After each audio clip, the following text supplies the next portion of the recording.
Hey there! This video is going to be a short little demonstration to show you how to make your colors look more antique. So I just finished up a Q&A time with my creative community, and that's my painting membership. And one of the questions that was asked was, what is my favorite color to use to make my colors in a painting make the painting look more antique like? And so I answered the question, of course, in the video, the Q&A time, but I thought this was a really good thing that we could do for a demonstration, and I'll explain over my work table over here. So we're going to I'm going to use my table. Hang on.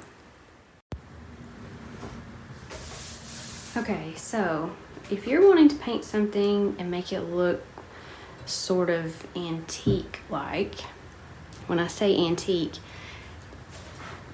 it just means when you paint something and the color palette is a little bit dirty or a little bit, I don't know, not full vibrancy of color. So it's best if I just show you.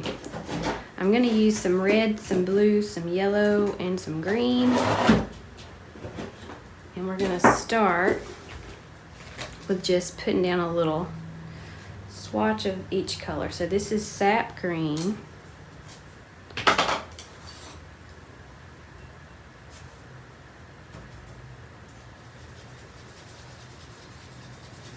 And that's the sap green without any white or black or anything added to it.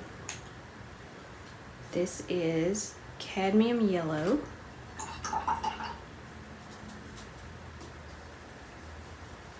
See how bright that is. So this is just a pure hue with nothing added to it. This one is cerulean blue.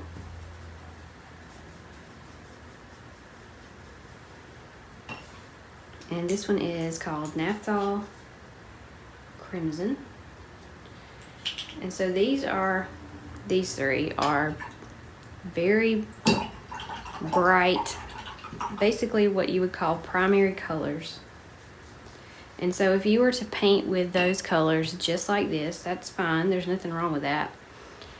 But your paintings may end up looking a little bit more like an illustrative type painting, or almost maybe even childlike. So one thing that you can do, I'm going to just get a little bit of each one of these out over here on my palette. One thing that you can do is add another color and mix it with each one. And that could be either white or black or gray, or in this case, if we're looking for something that looks a little more antique, I'm going to add brown. This is Burnt Umber Golden brand Acrylics, my favorite brown. And so I'm just going to put some out over here on my palette, and let's take a look and see what happens when we add a little bit of brown. We'll start with the red. Let's add a little bit of brown to our red.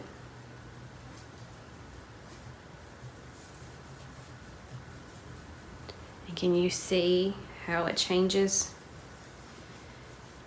It's not so, it looks more like a grown-up color and not so much of a childlike color. Okay, let's do the blue. Hang on, I got a little something in my palette. Okay, so I mixed a little bit of brown with my blue. It's really fun for me to do this kind of stuff. Okay, now these two colors are talking to each other. They would look really well together in a painting. So add a little bit of brown to our yellow.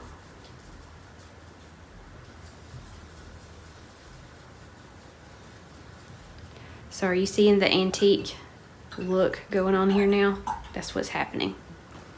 And our last color is this dark green.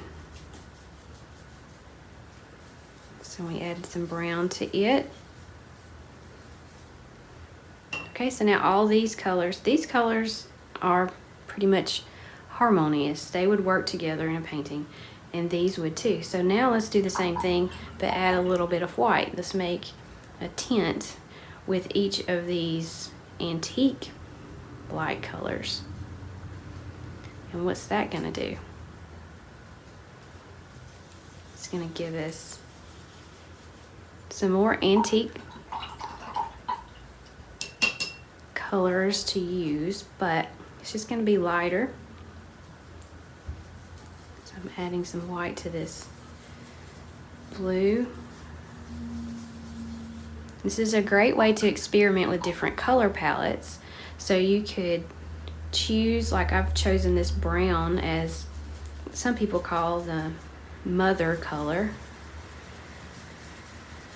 And I mixed a little bit of it with each one of these. And I got this row here.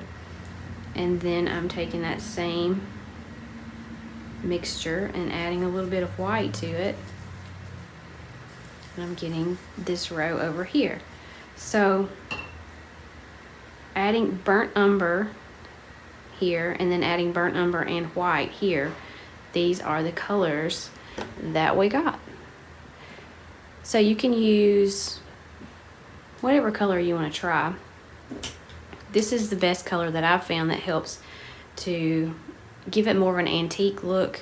If you're looking to just desaturate your color and keep it from being quite so vibrant, you could add a little bit of gray. You could add a little bit of the complementary color on the color wheel. There's a lot of ways you can mix paint and do things. So this was just an interesting question that was asked in my creative community, and I thought this would be a really fun swatching experiment that we could do here on a video. So if you have any questions, post them below and I'll do my best to come back and answer them. Thanks for watching. Bye.